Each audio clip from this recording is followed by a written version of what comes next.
அவன் சாப்பிடதான் வந்திருக்கான். உனக்கு அவனை பத்தி தெரியாது, பேசாம இரு. என்ன எல்லாம் ரெடியா இருக்கா? எல்லாரும் வாங்க, என்ன வேணுமா சாப்பிடுங்க. எப்படி இருக்க? ஹே டாம், உனக்கு குடிக்க ஏதாவது வேணுமா?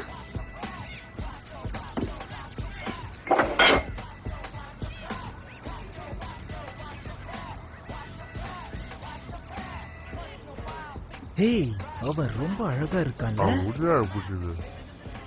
பென்ஸ், பென்ஸ், என்ன? சாப்பிட ஏதாவது?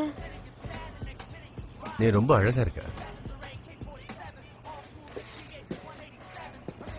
தேங்க்ஸ் மியா, நான் அப்புறம் வந்து பாக்குறேன். கண்டிப்பா. நாளைக்கு வருவானா? இந்த சீன் நல்லா இருக்குல்ல? ஹலோ, நாளைக்கு வரும்போது இங்க வெண்ணெய் நிறைய இருக்கும், வாங்கி சாப்பிடு. ஓவரா ஜொல்லு விட்டுக்கிட்டு அலையாதடா. ரொம்ப உடம்ப காட்டாத. ஏய், தைரியம் இருந்தா